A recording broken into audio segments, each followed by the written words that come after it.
Welcome into the DNVR Rapids podcast. I am your host for the day, super producer Cowboy Space something. And I got Duane, downtown Brown, next to me. How you doing, brother? So good. Hey, you don't look so good, to be honest. What? When the camera comes on, do a solo on Duane. Tell me he doesn't look okay. He's always smiling. A good old fella. He's a fella. He's a fella for sure. How you been doing, Duane? We haven't done this show in a while. I'm good. I mean, a lot of Rapids questions, but otherwise good. The weather's awesome.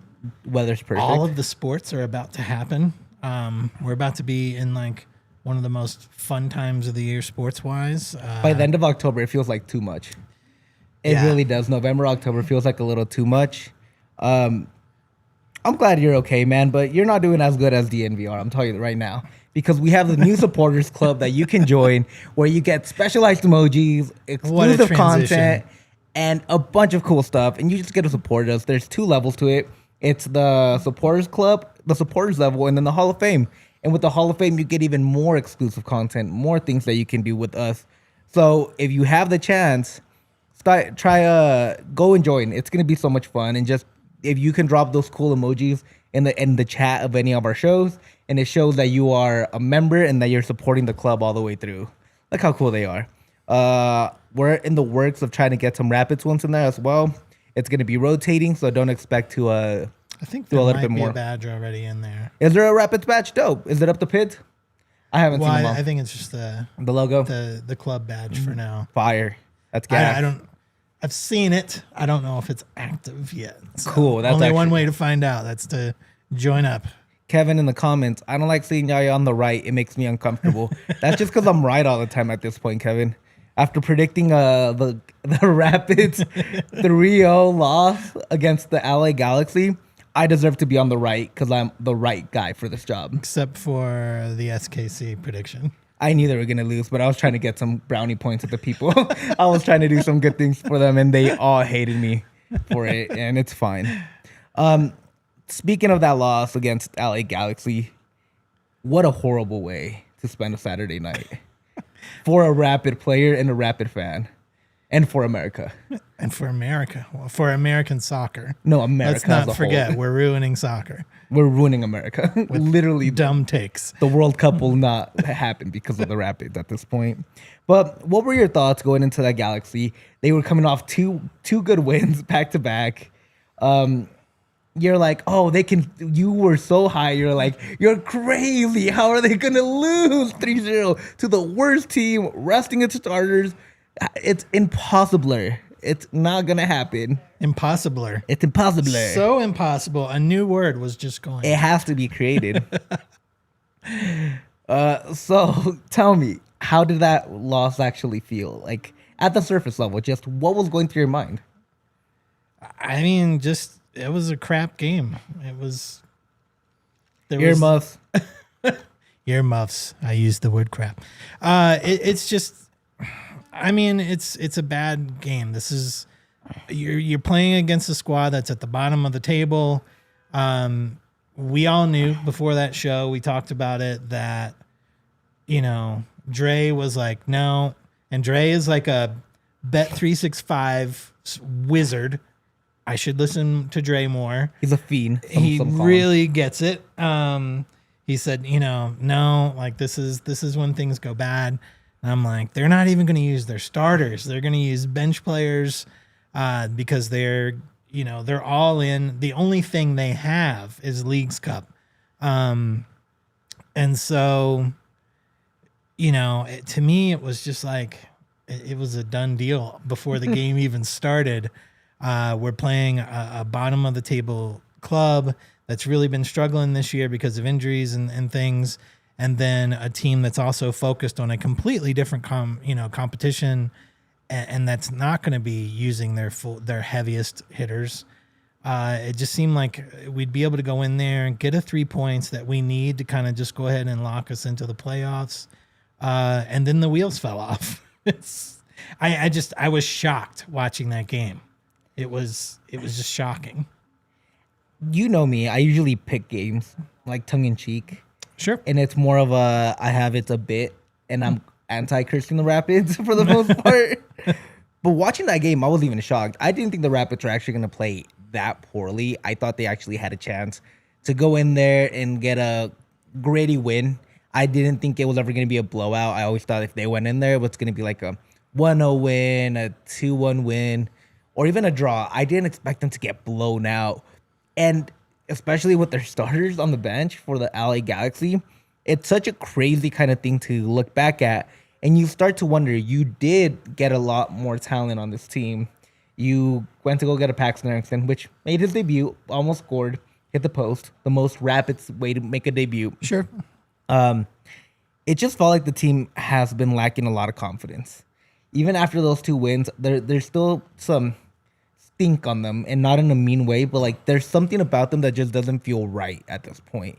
And it could really be just as much of, we don't have Georgie and he was more of a vocal leader, and you're adjusting to a new way of playing. It could be the comments around the team from the fans, from online, is kind of getting to the players, which we like to think that we don't have a lot of say in this and we're just talking into the void, but they do see it. If there's a negative atmosphere around the fans about your club, sometimes it does bring some negativity into the club as well.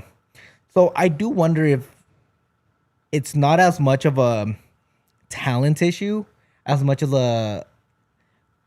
Armas is kind of in no man's land right now, and he's kind of coaching for his job, so he's trying new things to get into the playoffs, and it kind of oozes into the squad as well. If that makes any sense. Yeah. Well, I mean, that's an interesting take. We're going to talk about Armas quite a bit. Yeah, and lately, but that's something to kind of keep in mind, right? Keep that in mind and bring that back up, And if you want to read the Armas quote from that Galaxy game, I just want to read that. It kind of has a teaser. Got it too. You have it. I've got it. So after the game, someone asked about Armas, or asked Armas about the contract for next year. What's the development on that? And Chris Armas said, here's a quote: "There's been some discussion. It's not moving as fast as I'd like, to be honest, but I'm hopeful. This is where I want to be. I love this team. I love the fans. With 5 games to go, I would have liked to know where my future is." And with those comments, it leaves so much in the air, not just for him, but for the club as a whole.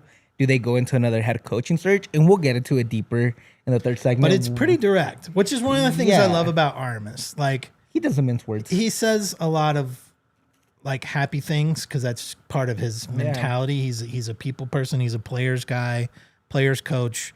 But this is one of those times that he was pretty frank, especially with 5 games to go. I would have liked to know where my future is, Exactly. And kind of with that comment, it's kind of good to go.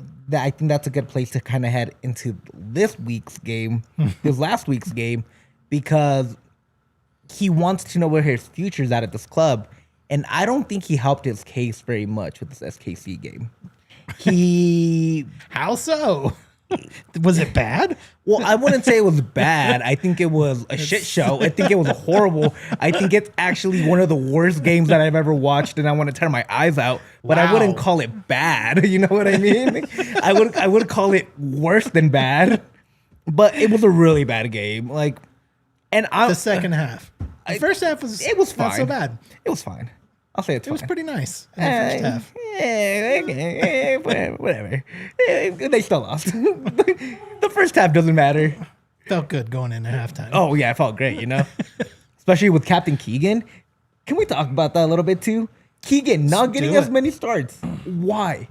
He's the captain. He's your guy that you named to be the leader of this team. And you've been constantly benching him. And you went to go get his replacement and a guy with Reggie, which I like Reggie. He's a dope dude. I think he's actually improved the last few games, surprisingly enough. I haven't been the biggest Reggie believer this year. But looking back, I'm I might have been too low on the guy. I think he's been playing better. But you still have Keegan when you need some stability in the back and you'd never really play him. It's kind of crazy to me. I think it's part of the formation when you play 5 at the back. That's not really Keegan's game. But they played 4 all year long. And he hasn't had a lot of minutes either way. SKC was more of a 5. The last 2 games have been more. Yeah, fair. And like Keegan doesn't, he doesn't have the speed that. I mean, he's not. None of these guys are old. Like no, these like, guys what, are all 31? youngins compared to me. But in athlete years, in the football world, when you hit late 20s and early 30s, like you are not as fast as the guys that are in their young 20s. And it's not to say that Keegan is past his prime or anything. I just think for the formation that has been run out like a lot this season, it's not always best for Keegan. The bummer is that when Keegan is on the bench, we don't have Keegan throw-ins. And that seems like a very small thing, a throw-in. It's an extra but when set piece. you're in the final third, it's a set piece for Keegan because he can get that ball. And if I've seen anything in the second half of the season, it's that the Rapids have normally hung their hat on set pieces, and set pieces have not been good for us at all this year. Obviously, there's turnover with Georgie gone. Obviously Georgie's set pieces were great. He's gone. And now we're back into a fluid state of who is that guy? Speaking to this goal, that goal was set up by a really bad set piece from Cole. Yeah. That just, went all the way over, missed, and then was sent back in, I think, by Santos. Yeah. And then Keegan, he knocks it in off his chest. Got kind of lucky. That's awesome. Yeah, that's a Keegan goal. They're either just screamer from way outside, but you don't see a lot of Keegan goals. This is like the second in 3 years, maybe, and it's not his role. He's not a striker. Yeah. He's a backbone of the squad and a leader on the squad. So it's, I don't look at that as his role, but yeah, he's on the bench a lot, but I think it's, again, and I will get more into the Armas talk, but it's about some of the inconsistency in the formation and trying to figure out who this team really is formation-wise. And I think that's fair, especially when you look at they played a back 5, and he was kind of one of those center backs of that back 5 for this. Was he playing on the outside? Who's that? Keegan. For what? This last game. On that back 5. Was he out on the wing? Playing on the wing. He was on the wing? Okay. Yeah, I could be wrong. I saw him just inverting in a lot. I think you're right, which made me feel like he was a lot more central than actual. But to me, it's just weird doing this whole show when he got the captain badge. And he said, "This is your captain, Keegan, longest tenured Rapid," and all this. And then the next year, you barely play him. And he just got an extension. And exactly. To me, it's just kind of like a weird look. I don't think it's a bad or a good look. I'm not here to judge it either way. It's a weird kind of thing to do, right? Like, because you're kind of giving this guy the reins of leadership, and then you kind of bench him. And it feels like, okay, I still trust Keegan a lot. And I think he would have been a really nice stabilizing piece on some of these games where they're up and they're getting completely like the doors blown away in the defensive third, and they're trying to keep the game alive, and then they get to go. The Philadelphia Union game is the perfect example where they're attacking. I thought Keegan would have been a really nice addition in that back end of that game. I think he's a stable defender. I think he's a guy that knows how to clear the ball. He's a smart defender. You don't bring him in, and to me that's just really weird. And to me, these are just problems with Armas. Again, we'll talk about it more. And I think Keegan was playing because Reggie was out on a yellow card suspension. Exactly. I'm not sure he would have started. And I think if that wasn't the situation. And I'm not saying bench Reggie, but I do think you need to bring in more Keegan. Yeah. I think you need to steal a bit more Keegan. Then we also had the Rob Holding in the Santos debut. El Santos. Dude, I like Santos a lot. That's got to be a t-shirt. El Santos. We probably won't make it until the Rapids are good. But I really like Santos in this game. I thought he played really well. I thought he brought kind of energy that you haven't seen from those wingbacks all year long. And I really, really appreciated the effort he had.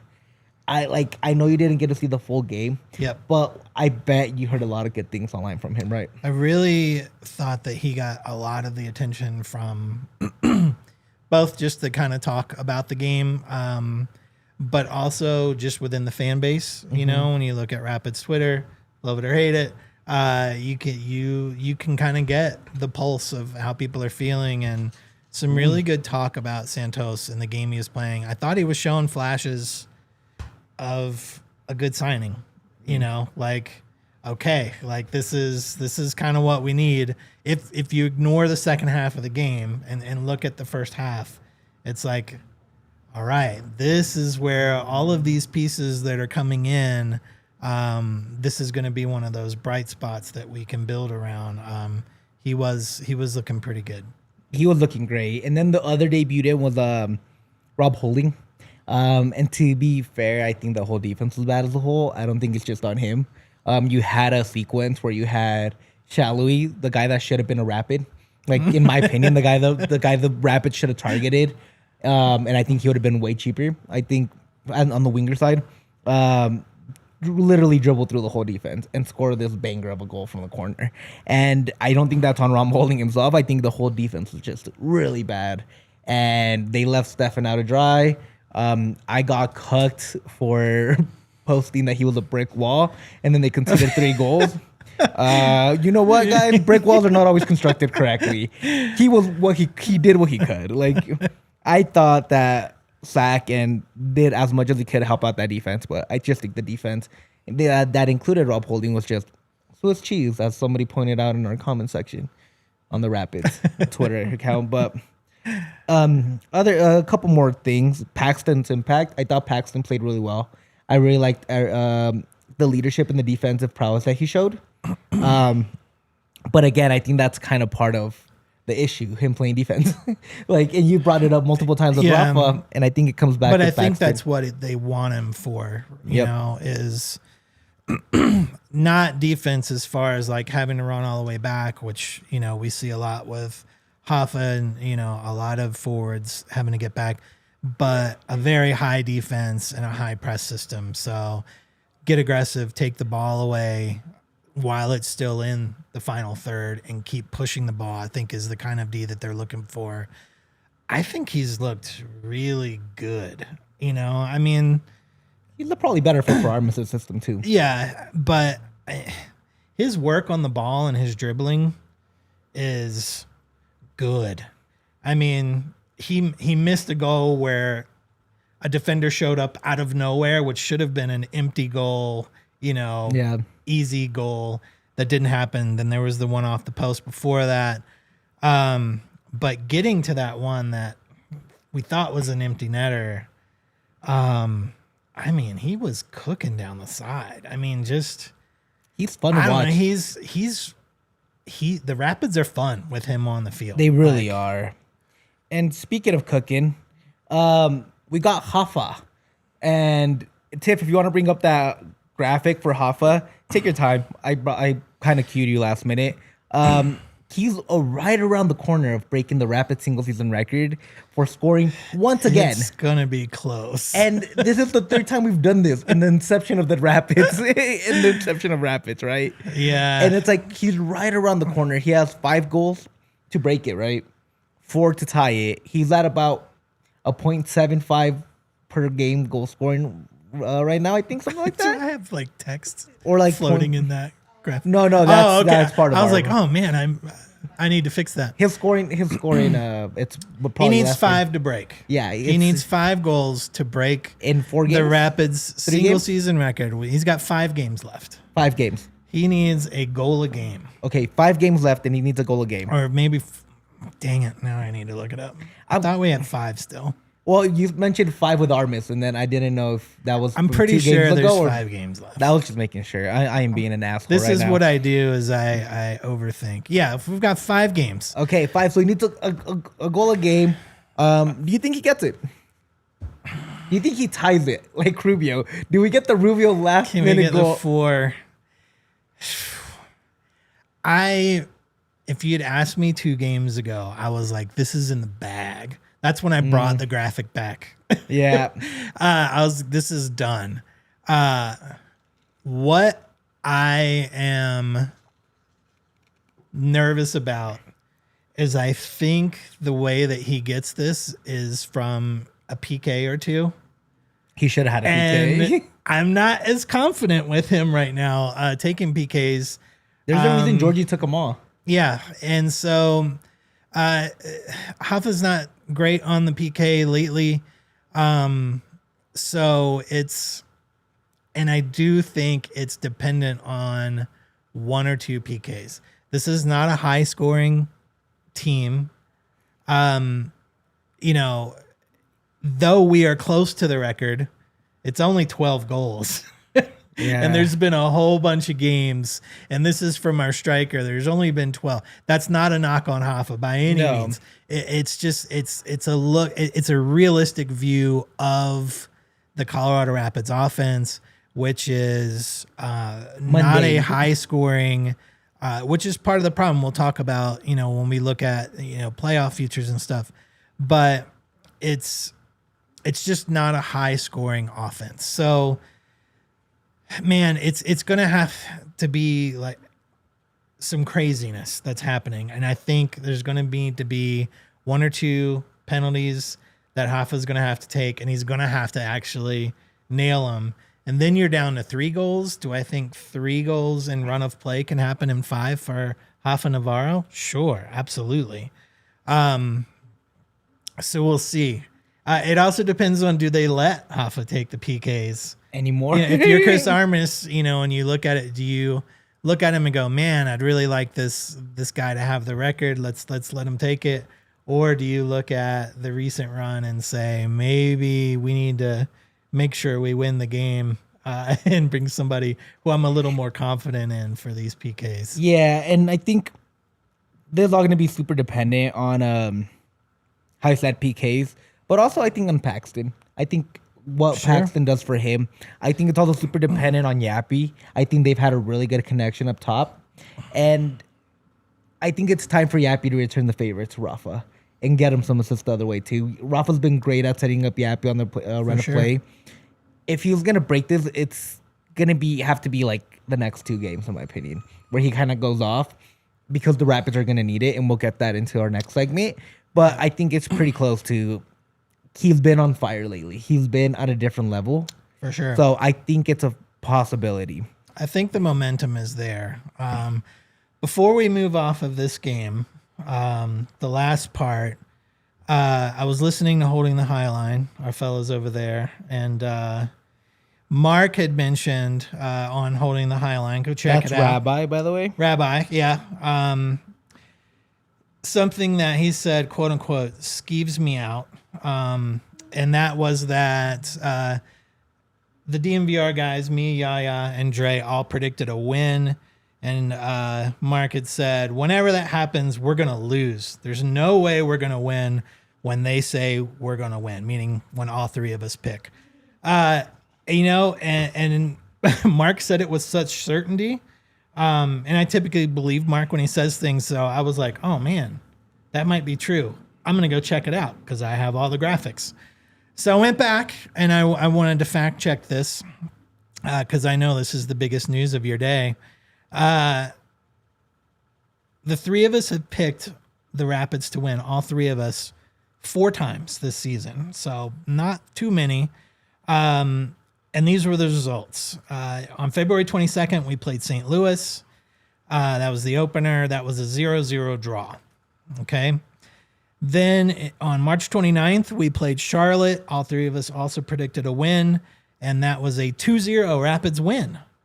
Then on June 25th, all 3 of us predicted a win versus Galaxy. The result was a 2-0 Rapids win. And then, of course, we had Saturday, which was SKC, where we all predicted a win, which was a Rapids loss, 4-2. So the record is, when all 3 of us pick a win, is 2 wins, 1 loss, and 1 draw. So actually, when we all 3 pick a Rapids win, that loss only happens 25% of the time. So it's okay if we all pick a win. Yeah, dude. I mean, it's predictions. That's just messing. Yeah. I know it's messing. Yeah, we're just messing around with our buddies over. None of us really care about any of that, if we're being honest. Like, we do it for fun and to have some Everybody cares about predictions, especially when I'm right. Suck it, suckers. All right, guys, we're gonna take a quick break. We're gonna give a shout out to some cool things we're doing here at DNVR. First one I want to give a big shout out to is Big Brothers and Big Sisters, man. If you guys haven't noticed, down there on the tab in donations, we're having a fundraiser all month this year. September is Big Brothers Big Sisters month. Exactly. We're doing a great thing. We're gonna help out them try to like raise $50K throughout all networks. I think we can really do it. It's five networks with 5 networks. With a lot of caring people, and I would love for the DNVR Rapids to contribute. I've given money to this, so if you guys can spread. I know things are hard, but there's a really good time to like help out, be a good person, and try to help out kids in need, kids that need some mentorship. It's always great to be a part of the community, and I think there's a great time for all of us to just get together and try to do something good for society. Yeah, we've got this is a couple months old partnership now with Big Brothers Big Sisters, and it's not one of those just sort of like let's do it for a month so we all feel good, and we can all feel good about ourselves and then move on. We're in for the long haul. This is a minimum 3-year partnership. We'll be working with Big Brothers Big Sisters quite a bit.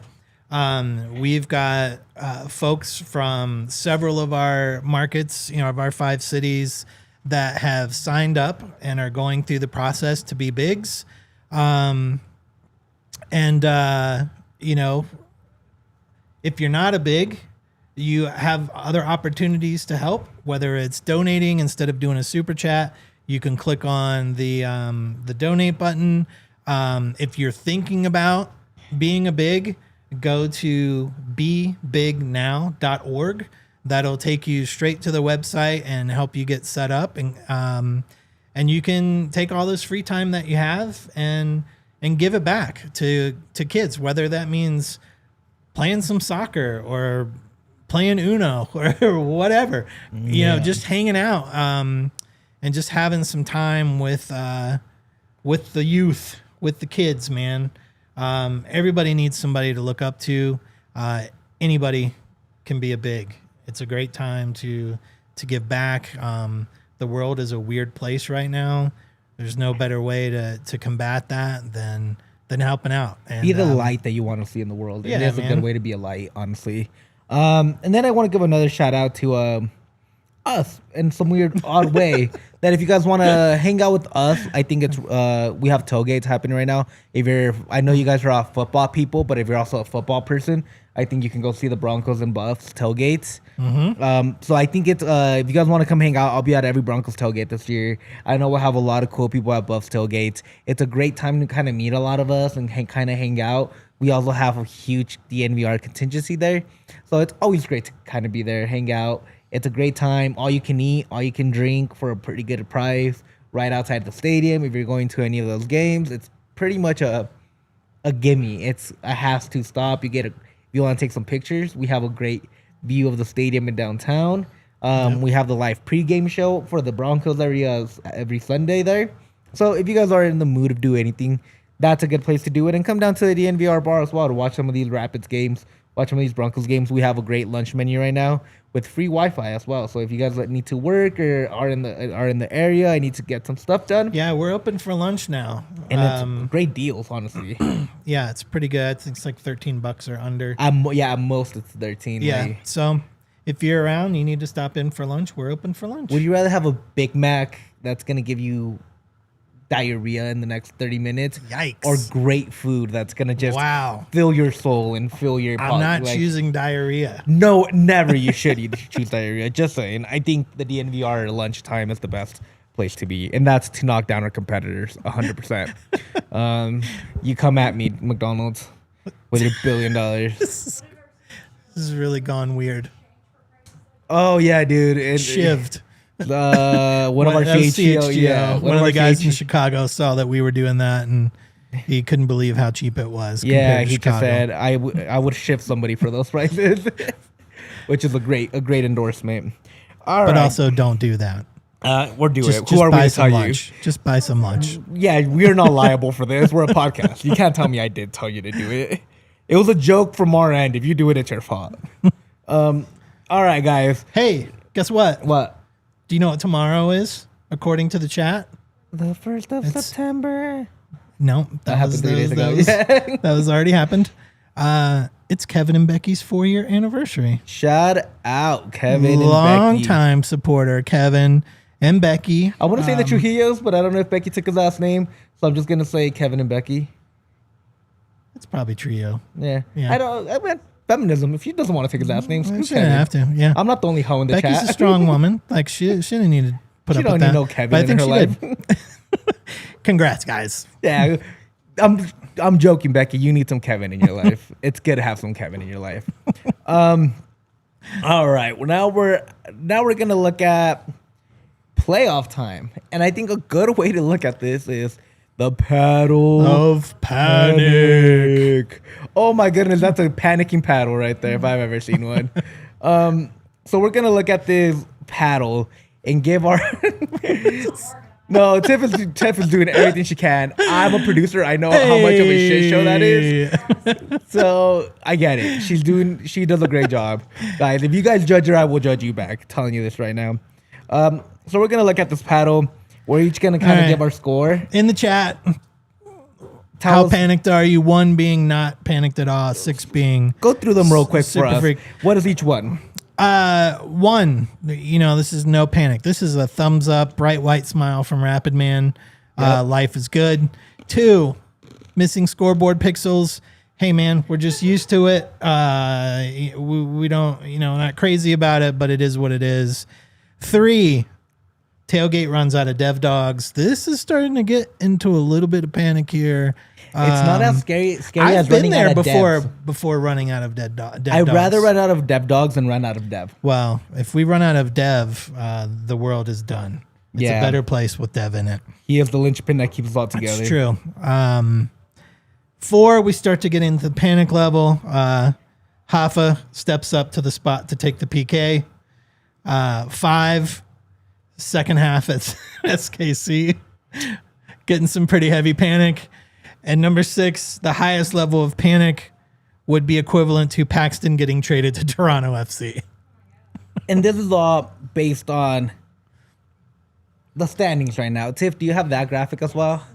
I know I'm throwing a lot of you last minute. I apologize. Let's before you guys answer in the chat, let's take a look at the standings real quick. Sure. And let's talk them out a little bit. So when you see these standings, you have the Rapids in 8th, barely sneaking in with 36 points, just a point ahead of San Jose, and out there looking to get into the playoffs. I think it starts with FC Dallas at 12, and it goes all the way to Houston. You have FC Dallas with 27 games, 2 games in hand from the Rapids with 30 points, RSL with 2 games in hand with 31 points, and Houston with a game in hand with 32 points. Now, I think you face all these 3 teams in the next 5.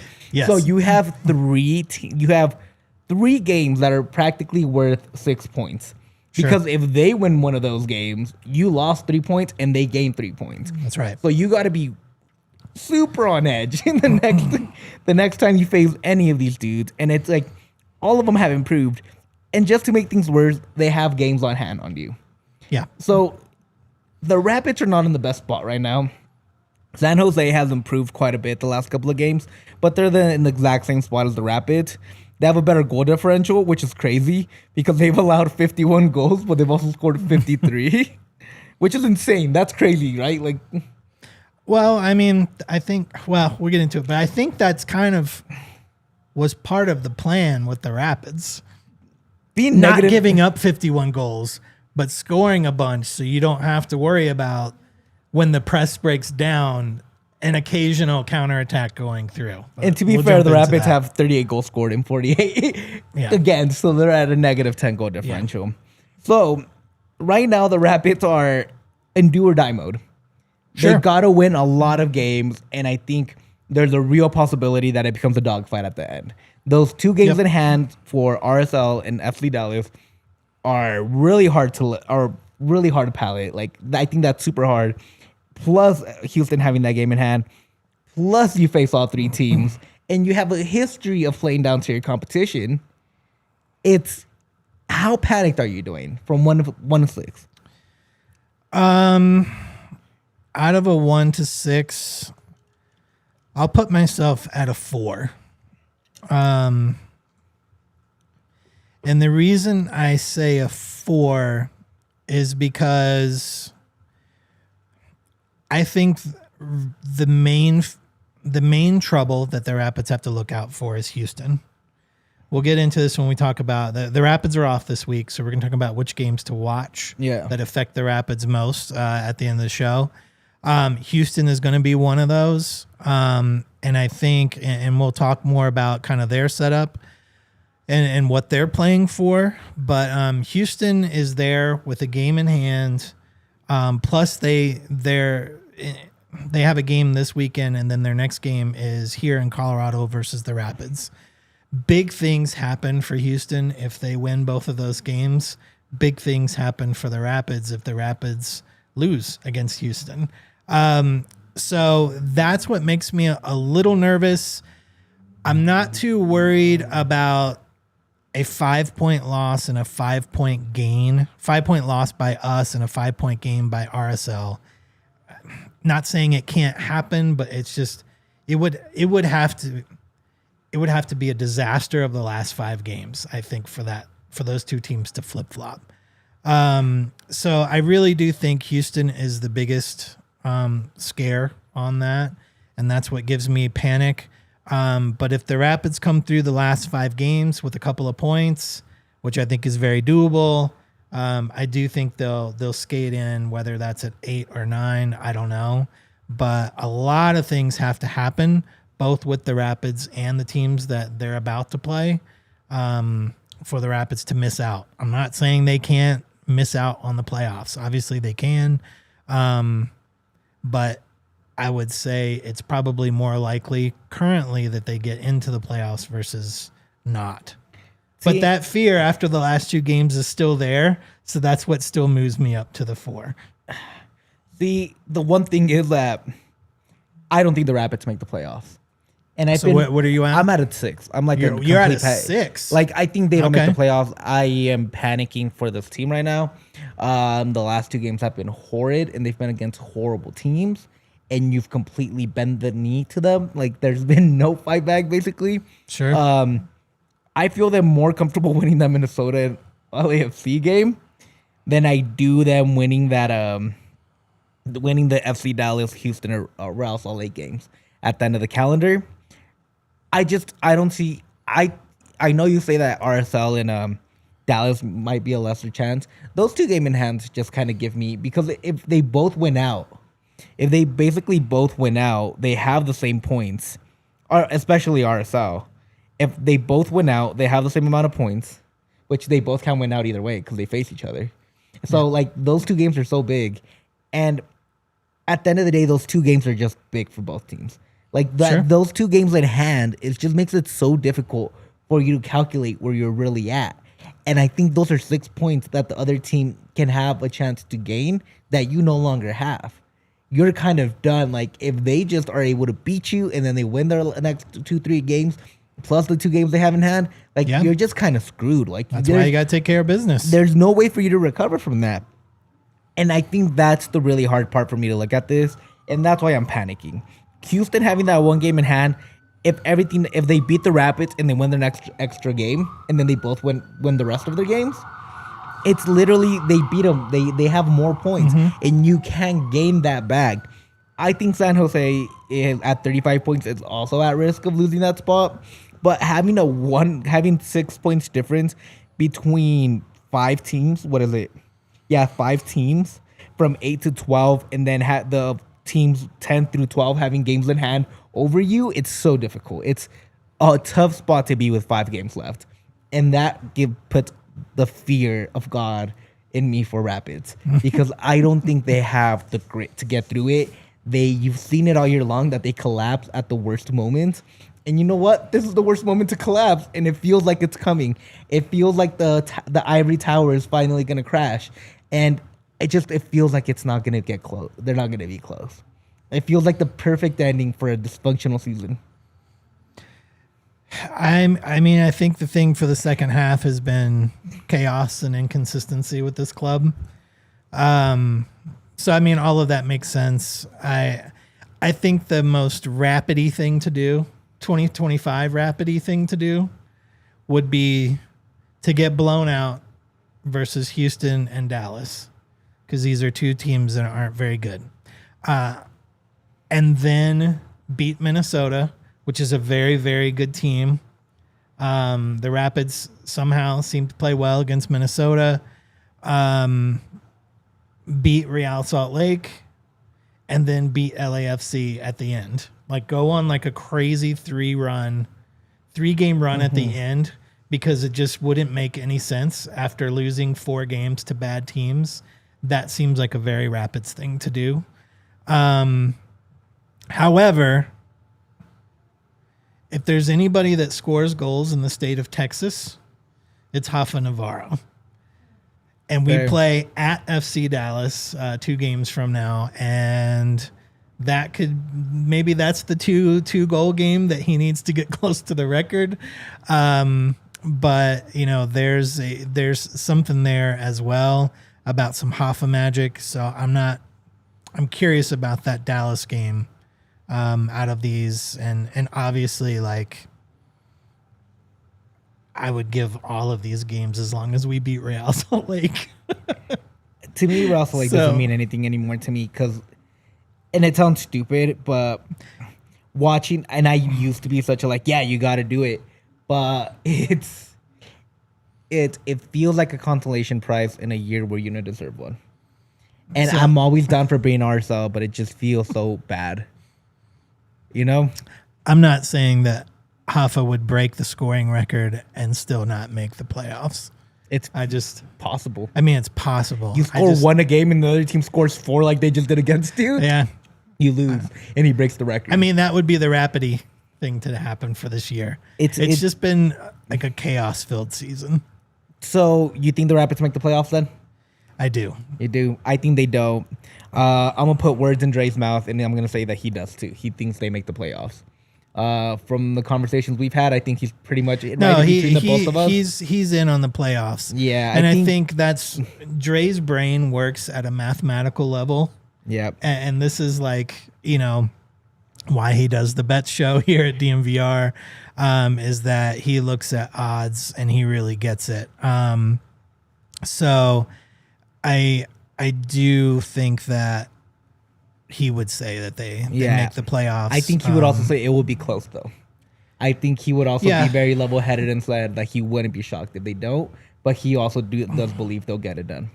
I think the advantages and disadvantages of the Rapids going into the playoffs are the same exact thing. It's two sides of the same coin, and that is all of these new players that are here. You have some players that could really flip things, like a Paxten, like a Santos after we saw. If Rob Holding, you know, really starts to lock in, you've got 3 players right there. We've also got a new winger coming in. Manyorama? Yes, thank you for saying that. I was like, I can't pronounce that without looking at it. But he's got his visa. Yep. He should be able to play maybe as soon as Houston coming up. So there's a lot of question marks with new players coming in. That could be the push that the Rapids need, the spark, the kind of new energy to get there. On the other side of that same coin, I think what we've seen with, you know, what we all wish for in a transfer window is bring in a lot of new players. We need new players. We need new players. And the Rapids kind of did that. They brought in some new players, but what you have to realize is that when you bring in new players and you insert them right away, there's chaos. And then there's Chris Armas trying to figure out, well, what's the formation based on what I've seen from this 2 or 3 practices with this one guy, or these 2 guys.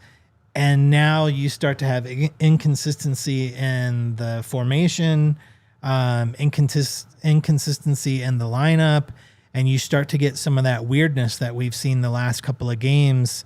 It's still, because of that, you know, new players is a good thing. New players is also a challenging thing.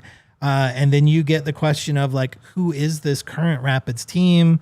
What is the formation? Is it a 5-3-2? Is it a 4-4-2? Is it a, like, what are we running this week? So I think that's kind of where we need to like draw it back a little bit, kind of like grab the rope and pull this conversation back into what happens to Chris Armas if the Rapids do make the playoffs, going based on what you're saying and all the difficulties that are kind of going through, because you are saying he has a challenging job right now. Sure. He needs to bring in a lot of players. So what does happen with Chris Armas if he does make the playoffs? What does his contract look like? What kind of do the contract talks go? Do you think he signed immediately? What's your thought on that?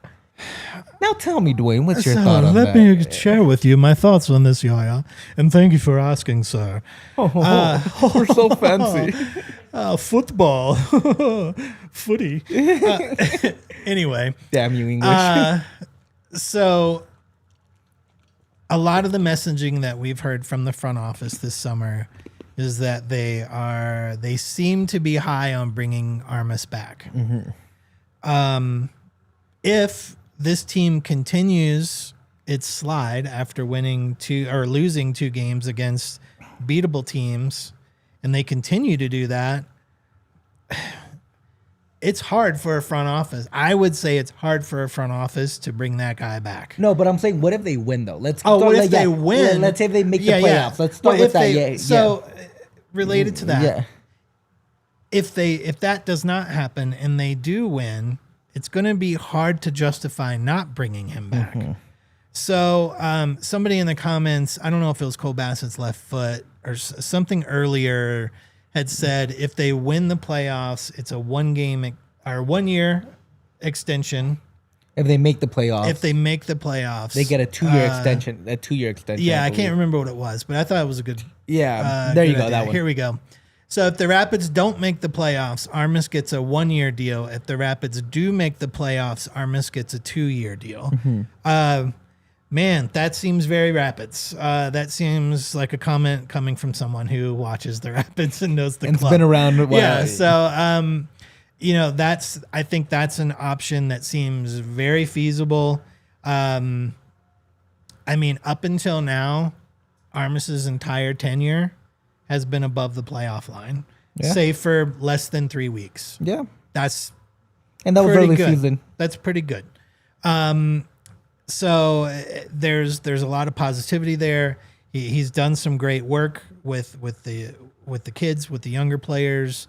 Things were very good last year. I mean, playoff results are still a negative, which it has been from the past several coaches.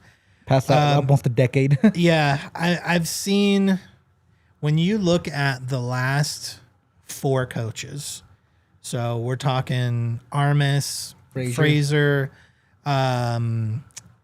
Pablo, and the guy and Hudson.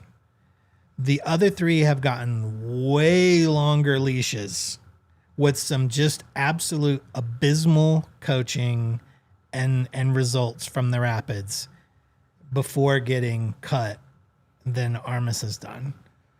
Armas has a positive record. I believe it's still positive. For the most part in the long term. I mean positive as in like actual wins to losses. Accumulated. And again, has been above the playoff line for the majority, almost entirety of his tenure here. So I think if there's a playoff berth, I would be shocked if he's not here next year. See, I agree with you 100%. I think this front office is looking for any excuse to extend him, because if you don't bring him back, it's not just a failure of Armas, it's a failure of you as a front office. Sure. That's your 4th head coach, and you've survived every time you fire him, and you've done nothing for this team to get him back into their glory days, which is literally the glory year of 1 MLS Cup. You haven't done anything to get him there. I think this front office wants anything to extend Armas. And I think you bringing up that comment from Cole Bassett's left foot about if they don't make it, it's a 1-year contract. If they make it, it's a 2-year contract. They're gonna give him the benefit of the doubt. They're gonna make everything they can to keep him around. And it's the thing you should do if you're a front office, because you want continuity. But I also like Kevin's comment of, what if you bring in Jim Curtin from the Union? He got fired. He created a great atmosphere. He knows Paxten. He coached him. And you want a system that's the Rapids try to be more like. It's so like with that's the academy. Also not a bad hire. But my thing is, if you give this front office another chance to get a head coach, will there be a change? And that's my fear. Because Dre brings up a great point that sometimes there seems to be a disconnect between the coach and the front office of how they want to play. The type of players that the front office brings in is not always the way the coach wants to play. And I think you saw it perfectly with Frazier. I think it's the perfect example of that. For sure. And I think you're starting to see a little bit with Armas too. Armas is trying to experiment with some of the players he's getting because I don't think this is the way that he was envisioning things going. I think Paxten was. Yeah. But I think even before that. Outside of that, you start to see, well, this isn't Chris Armas high press ball. Exactly. Red Bull ball. It's a little bit hard. And I get Armas struggling. And I give him credit for what he has done after having such a bad tenure in the MLS prior to this. I think he's done a really good job of rebuilding his credibility in this league, which I thought was shot, and I didn't think he was going to be able to get it back, if I'm honest. And I think he's done a really good job, and I give him credit for everything he's done. But to me, it's really a front office issue of where's the connection. If I don't work there, I don't talk to anybody in that building, mostly because they don't answer my calls anymore. Sorry, guys, that's my fault. He doesn't call. I don't call you guys. Shit, you think I'm calling you guys? I don't got enough minutes on my cell phone plan for that stuff. But it's really difficult as a coach to try to play a certain way that you want when there seems to be a disconnect of the type of players you're getting. I think what Cole Bassett's left foot, Cole Bassett, I'm not putting words in your mouth. I'm putting words in your left foot. In your foot. Yeah. I think that if they don't make the playoffs, he gets a 1-1. He gets a 1-year deal with a team option the next year, with the chance to renegotiate after next year, because Armas does not want to be left in the open again. He needs a 2 minimum because nobody wants to go into a job with no sort of security, right? I think that if they make the playoffs, they're more likely to give him a 3-1, a 3-year to a 1-year contract, and tell him build this thing out for the next 5 years. 3 years with a 1-year option. Yeah, I think that's what it is, because then you still have the chance to fire him at the end of it, regardless. Yeah, we'll call him lefty or the foot. Sorry, I'm reading Cole Bassett's left foot comment, guys, for you audio listeners. Please, yeah, please call me lefty or the foot. But I think it's really difficult to look at this and say that it's just on Armas. I feel like it's an organization thing, but I feel bad for Armas because he's being one left to the wolves. At the end of the year, he's the only one that's gonna face consequences of the result of the year. When as a team and organization, it's a whole, and I think that's really unfair, and I think that's not okay. That's part of being a coach, though. I mean, part of your role as a coach, like the crappy part of it, is to be the scapegoat. You know, when things go wrong, it's always the coach that gets the boot. I completely agree with you. But then you also have the GM that's been around for 10 years in this front office that has proven that coach after coach, team after team, doesn't create much of an environment of winning culture. So you're right, the coach does get to be the scapegoat. But in almost every other organization, every other sporting event in the world, team, whatever, no matter what sport it is, the GM also bears some of that responsibility, and they also get the boot. They also become scapegoats, and it feels like that's the issue here. It feels like it's been coach after coach, it's all their fault, with the GM not facing a lot of consequences, with the front office not facing a lot of consequences, with the ownership not facing a lot of consequences. And I think that's my problem, because I do like Armas. I don't always agree with him on how he should be playing, but I do see the way that he's been left in an island, and he's not the first coach to go through this. Frazier got left in an island. Pablo got left in an island. Hudson was the island. So like, it's very difficult for me to sit here and say that he deserves to be back. I would like him back because I think he's a good coach, but I think it's better for him if he moves on and finds a place that believes in his vision, and not him trying to see the vision around. So what should happen? What's gonna happen? Not what's gonna happen. What's gonna happen? What do you think should happen? Should Armas stay, or should Armas go to another club? I think Armas should stay. And it's because you need continuity. You need to get some sort of continuity in here. You can't change coaches 2 years after and after and after. You can't keep doing the same dance over and over again. You need a guy. It might be mediocrity, and I'm not going to blame on Armas, but you need to keep him around because you need some sort of coaching. You need to give him one more year. It's unfair to sack a guy after 2 years and getting you into the playoffs or getting you close to the playoffs, even though there's the highest level of talent the Rapids have ever had. Like, it feels still really dysfunctional from top to bottom. It's just such a weird spot to be in. No, don't go get Ten Hag. He just got fired after 3 games. What are you talking about? No, we're not doing that today either. Get the fuck out of here, Nathan. We're not doing this. So in the chat, aside from Nathan, seems to be some pretty decent support for Armas staying. Not overwhelming, but then you look at Twitter.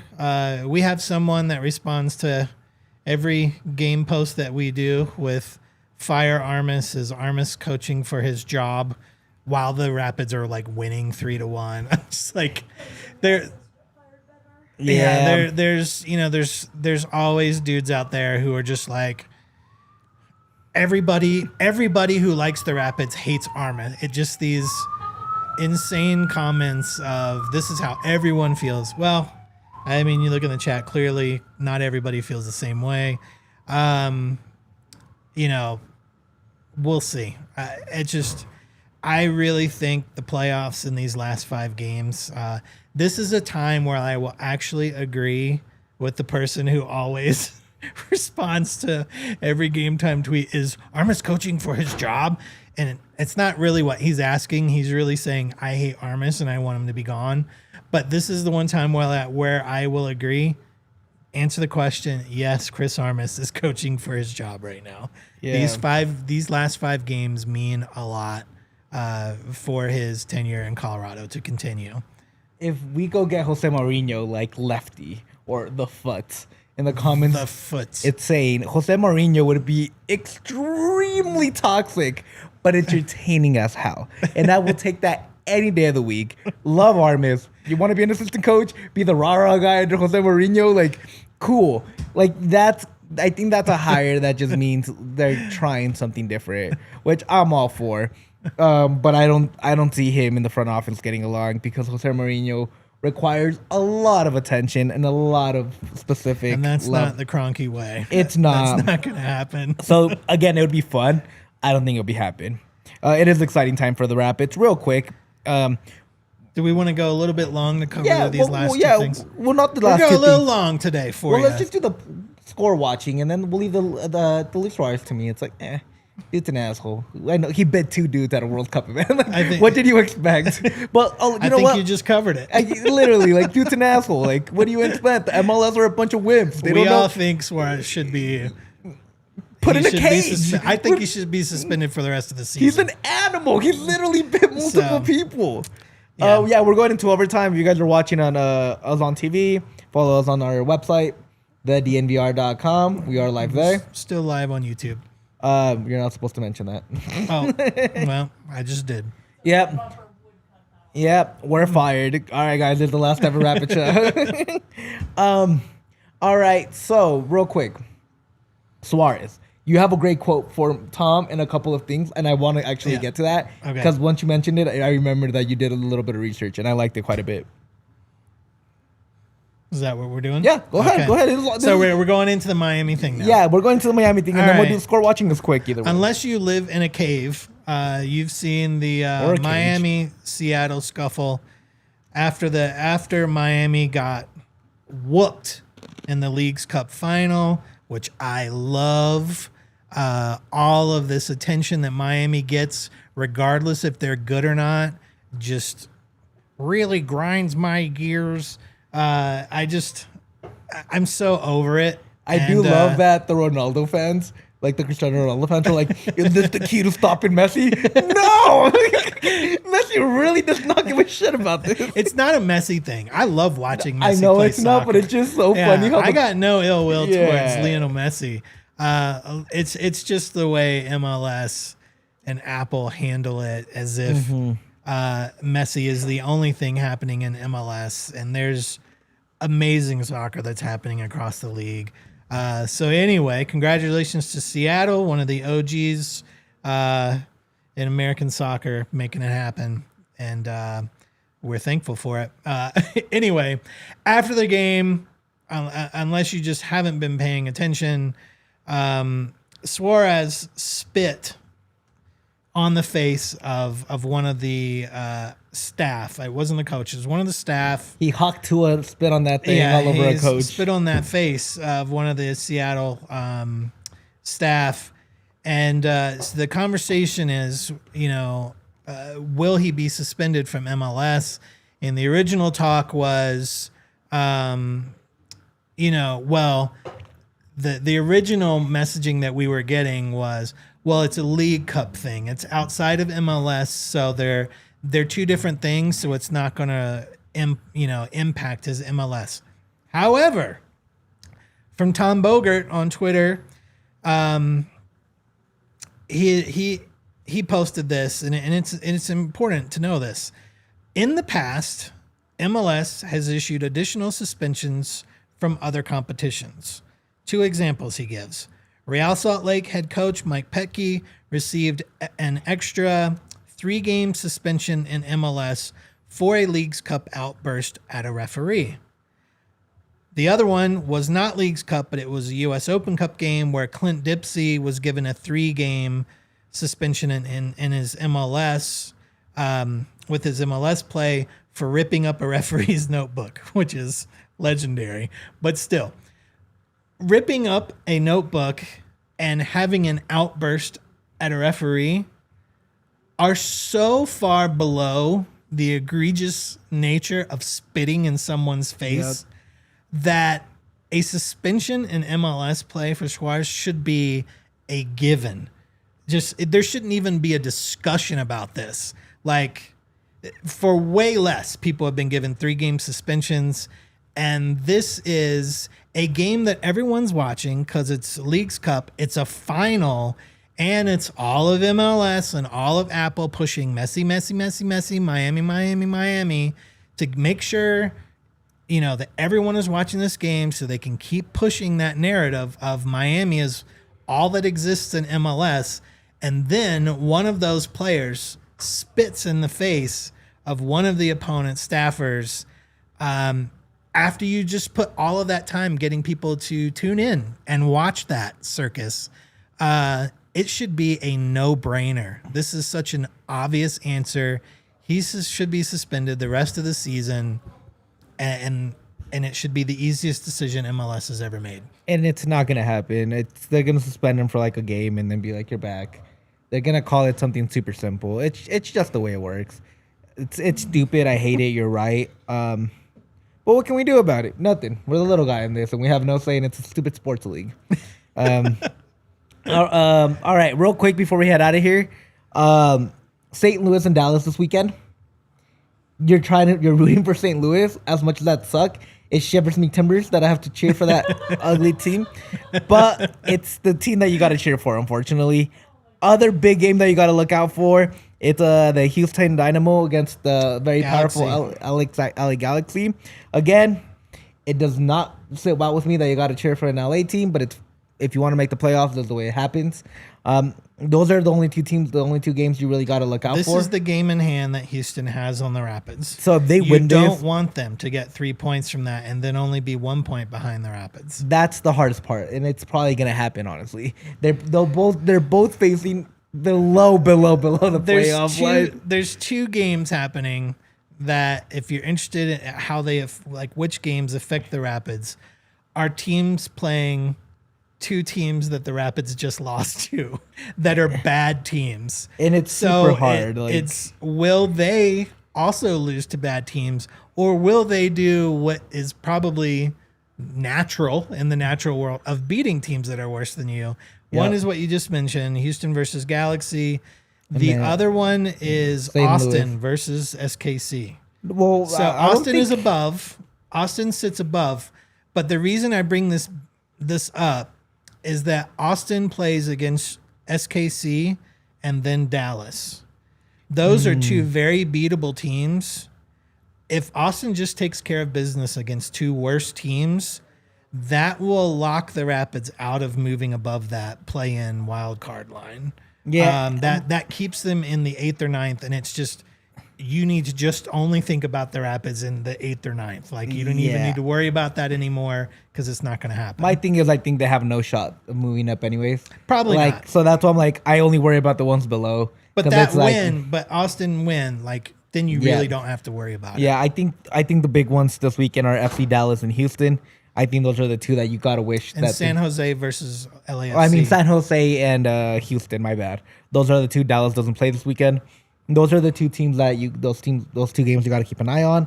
Those are the biggest threats to the Rapids. Yeah. Because if Houston, San Jose is 1 point behind the Rapids. Right yeah, now. and if they get that win, they have Rapids have a game in hand. But now Houston's also right on their tail with 35 points, and they're in that 9th spot. So LAFC does have stuff to play for. LA Galaxy. No. They play Houston Galaxy plays Houston. I'm talking about San Jose, LAFC. San Jose plays LAFC. Yeah. Oh no, but that's not till next week. I'm only thinking about this weekend. I thought they played this weekend. No, that's the 13th. So the only two are Dallas and Houston. Okay. This weekend. My bad. We're all confused. We're jumbled up, guys. It's because we're off this Saturday. It throws my schedule off. We are completely effed in the gills. All right, guys. Thank you for tuning in. Follow us on the DNVR Rapids account. Follow us everywhere that you like to follow us. Go to the tailgates. Come to the bar. Do all the fun stuff. And with all that, what do we like to say, Duane? Up the Pids, baby. We all silly like the mayor.